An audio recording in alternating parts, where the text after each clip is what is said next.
Greetings and salutations. Welcome to another instructional episode from the Legal Beagles. With all this talk about Kurt and habeas corpus, I thought I would explain to the viewers what a habeas corpus is and give a little background.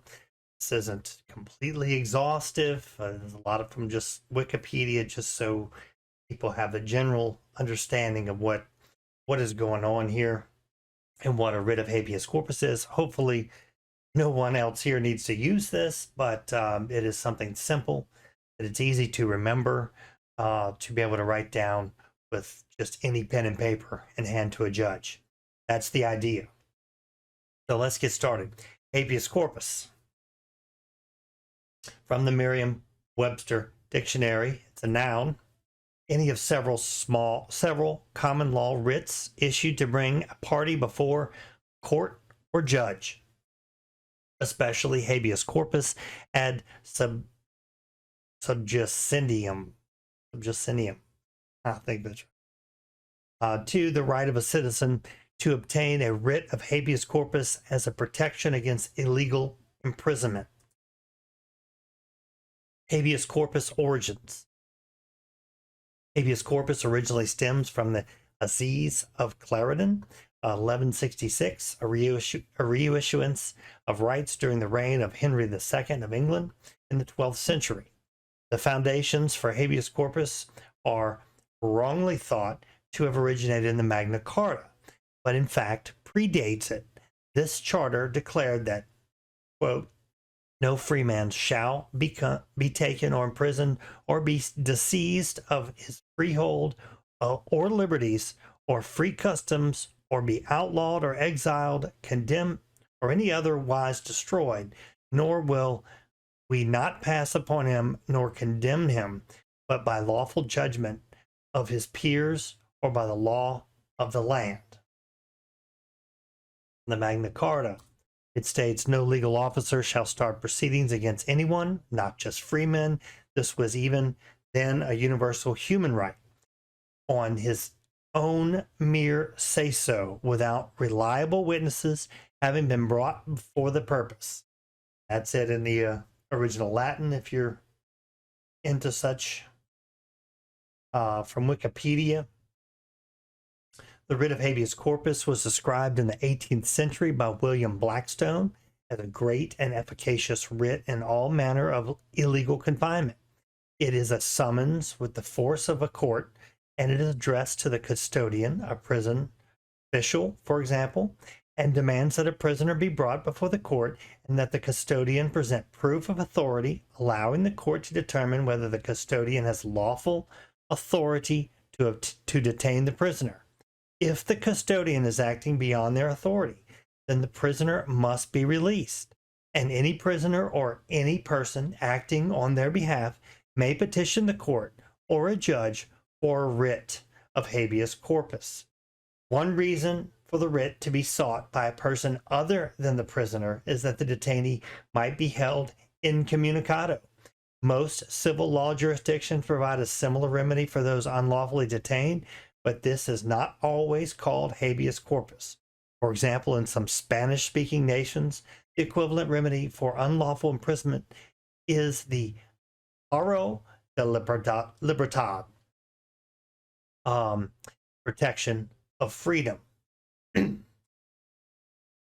Habeas corpus, Wikipedia, continued.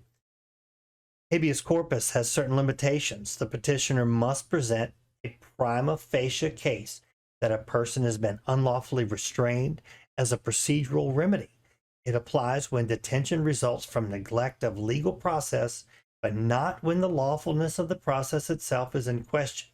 In some countries, the writ has been temporarily or permanently suspended on the basis of war or the state of emergency, as we did in the U.S., it'll say here in a minute.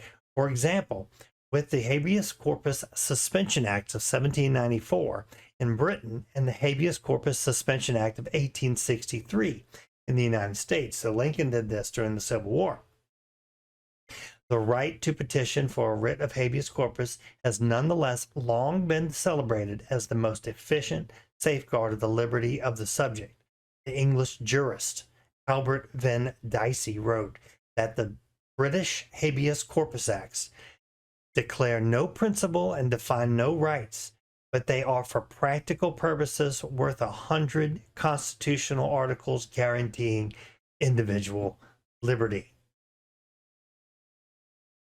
The writ of habeas corpus is one of what are called the extraordinary common law or prerogative writs, which were historically issued by the English courts in the name of the monarch to control inferior courts and public authorities within the kingdom. The most common of the other such prerogative writs are quo warranto, prohibito, mandamus, procedendo, and certiorari.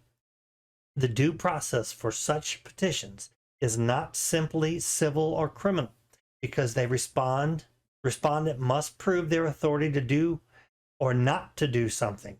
Failing this, the court must decide for the petitioner, who may be any person, not just an interested party. This differs from a motion in a civil process, in which the movement must have standing and bears burden of proof. So in the writ of habeas corpus, like we did for Kurt, a friend can do it because he didn't have access to pen and paper. And most of these other ones, you're going to be out of jail and going to have to do it yourself, because you're going to need to create the own standing for the controversy before the court before they can hear it. Jurisdiction issues. So the literal meaning of habeas corpus is you should have the body.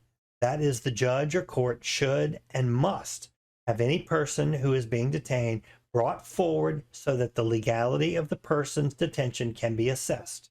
In the United States law, habeas corpus ad subjudicendium, full name of what habeas corpus typically refers to, is also called the Great Writ, and is not about a person's guilt or innocence, but about whether custody of the person is lawful under the Constitution. Common grounds for relief under habeas corpus, relief in this case being a release from custody, include a conviction based on illegally obtained evidence, a denial of effective assistance of counsel, or a conviction of a jury that was improperly selected and paneled. So for any of these reasons, you may petition the court for a writ of habeas corpus for an overturning of the custody being obtained. So this is the American jurisprudence on habeas corpus. Although habeas corpus is primarily employed as a post-conviction remedy, it may in some instances be appropriate as a vehicle for obtaining judicial review on administrative actions. Specifically, habeas corpus is useful in obtaining judicial review of allegedly unconstitutional agency action in the face of statutory provisions making agency action final, that is, precluding judicial review, particularly in the areas of deportation and admission of aliens, unlawful detention of persons in the military, and the confinement, treatment, and discipline of inmates of correctional institutions. Habeas corpus may also be appropriate to challenge the propriety of hospital regulations. Insane asylum, somewhere they have you, contained and can't speak or write. Requirements for habeas corpus. Before a court may grant writ of habeas corpus, the applicant must exhaust administrative remedies and meet the requirements of the judicial code, which we will go into in another instance.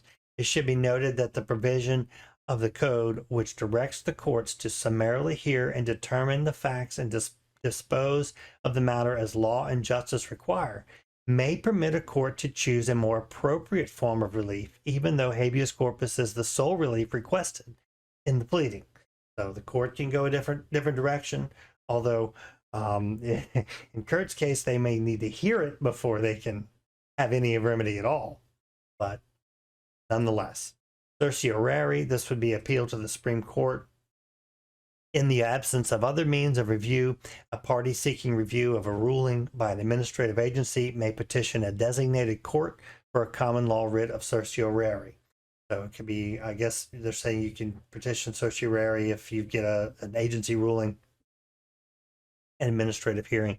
You can go to an actual court of law, which the state structure, all the state courts, and then the state Supreme Court, and then from there you could go to the SCOTUS, or in the federal side, you would have to go to district court, appeal that ruling to one of the circuits, Ninth Circuit, Fifth Circuit, things of this nature. And then if they deny it, then you could appeal certiorari to SCOTUS. So you must go in order. You can't go. There are some instances you can go straight to the Supreme Court depending on what's happening, but most likely you're not going to have that.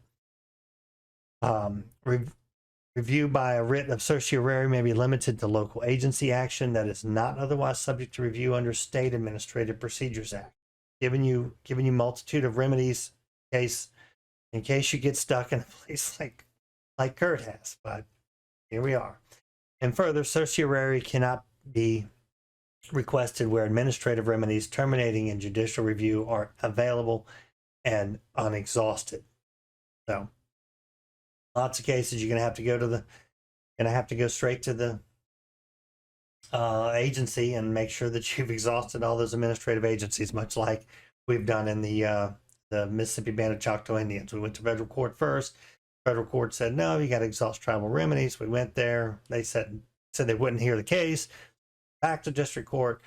And they said, no, you got to exhaust tribal remedies. So we went back, and lo and behold, the tribal court wants to hear it all of a sudden. So we're awaiting that court recall. But anyway, that's a quick overview on habeas corpus. Hope this helped all of you, and we'll see you next time on the Legal Beagles.